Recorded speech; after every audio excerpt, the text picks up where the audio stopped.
Hay una verdad que el tiempo y la festividad han diluido.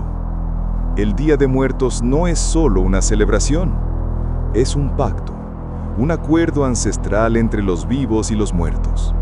Nosotros, los vivos, levantamos altares brillantes, llenamos el mundo de cempasúchil, ofrecemos comida, bebida y recuerdos.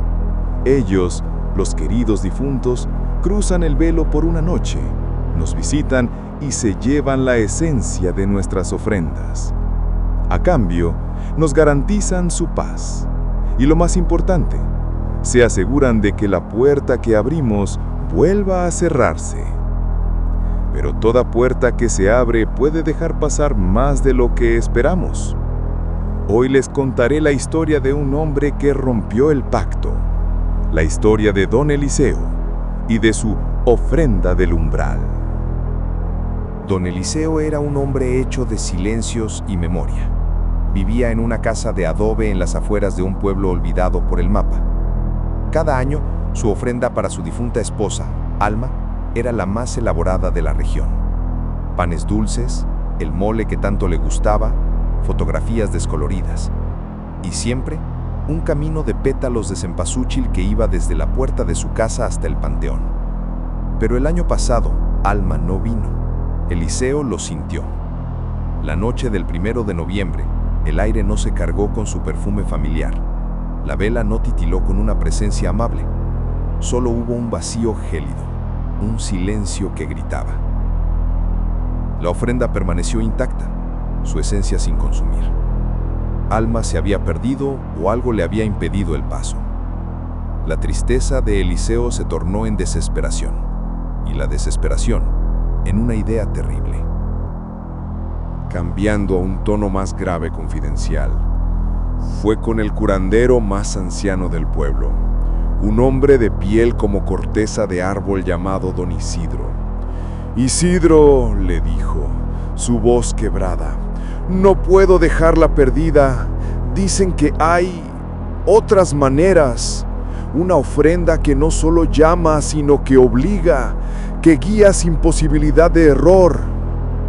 Don Isidro lo miró con sus ojos nublados, llenos de una antigua advertencia.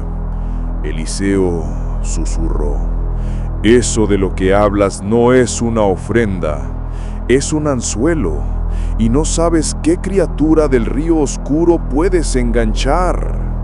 Hay caminos que los perros no reconocen, umbrales que es mejor mantener sellados». Pero Eliseo no escuchó. Robó el libro de sombras de Don Isidro y encontró el ritual, la ofrenda del umbral. La noche del 31 de octubre, Eliseo se encerró en su casa. No puso cempasúchil. En su lugar, trazó un círculo en el suelo con ceniza fría de horno viejo. En el centro, no colocó comida, sino un cuenco de barro con agua estancada del pozo más profundo. No encendió velas de cera, sino una antorcha de ocote, cuya resina crepitante arrojaba sombras danzantes y erráticas.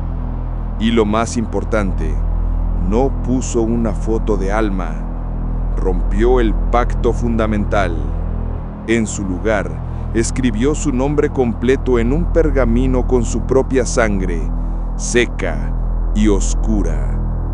No estaba invitando a un ser amado, estaba emitiendo una baliza, un grito en la oscuridad del más allá, sin dirección específica. Era una llamada de auxilio que cualquier cosa podría escuchar. Afuera, los perros del pueblo, incluido su propio Xoloitzcuintle, llamado Citlali, comenzaron a aullar en un coro de puro pánico.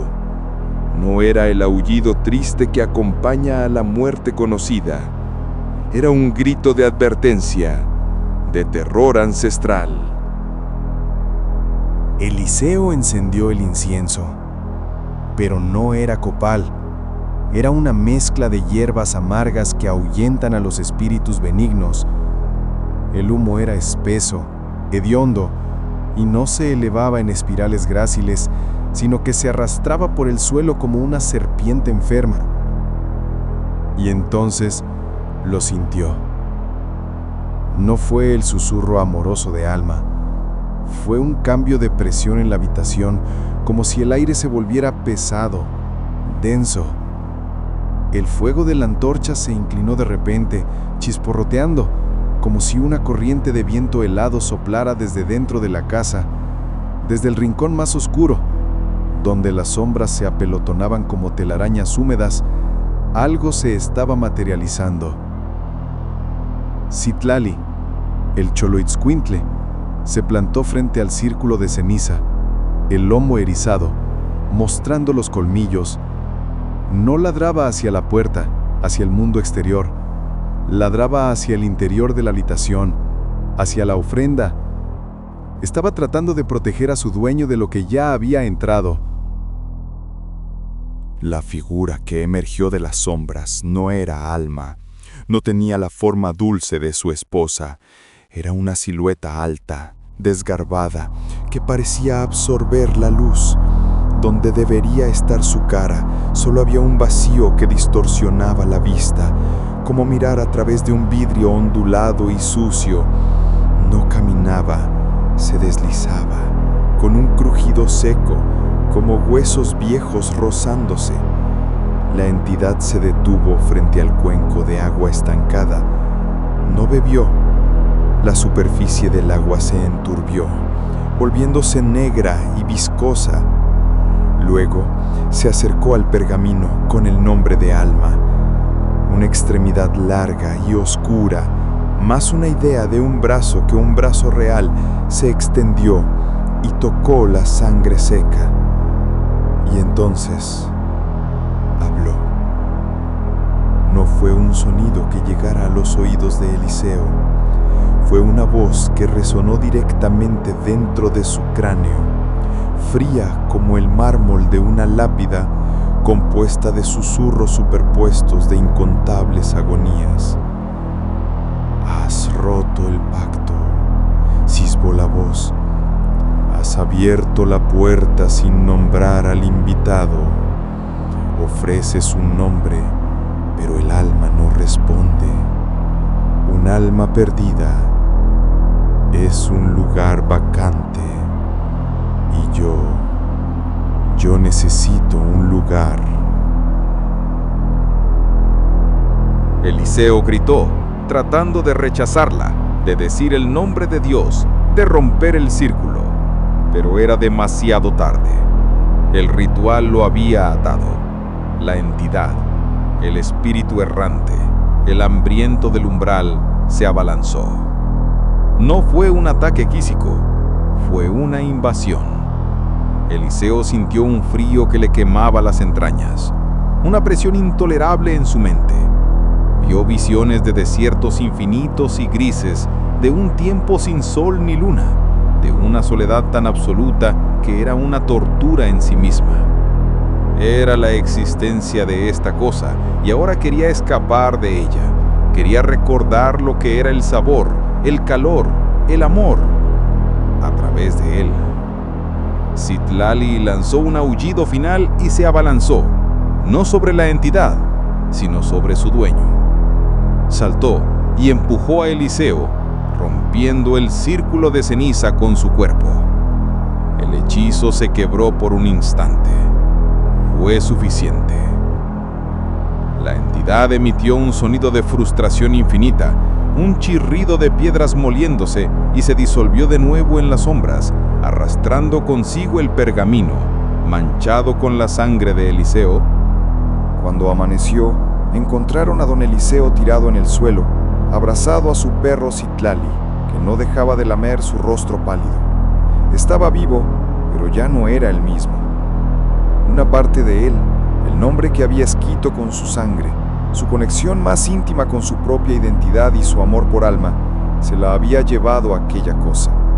Ahora, Eliseo vaga por el pueblo, responde si le hablan, come si le dan comida, pero sus ojos miran siempre hacia una distancia que nadie más puede ver. Cada año para el Día de Muertos, él construye la ofrenda más simple y correcta: copal, cempasúchil, una vela y una flor. Pero nunca, jamás escribe un nombre. Y se dice que en las noches de noviembre, si te acercas a su casa no verás nada extraño. Pero si ves a un Xoloitzcuintle, un perro de esos que ven lo que nosotros no podemos, se plantará firme, se le erizará el lomo y aullará hacia la puerta cerrada del liceo. No con tristeza, sino con una feroz advertencia. Recuerden esto, queridos amigos. Cuando enciendan sus velas y esparzan sus pétalos, la ofrenda es un pacto de respeto, un recibimiento amoroso, pero también una despedida. No jueguen con los umbrales, porque del otro lado no solo están los que esperamos con ansias, también están los que esperan en la penumbra, hambrientos de un poco de nuestro mundo. ¿Y a ustedes? ¿Les ha pasado algo similar? ¿Conocen otra versión de esta historia? Los leo en los comentarios. Si les dio miedo, no olviden darle like, suscribirse y activar la campanita para no perderse nuestras próximas investigaciones de lo paranormal. ¡Hasta la próxima!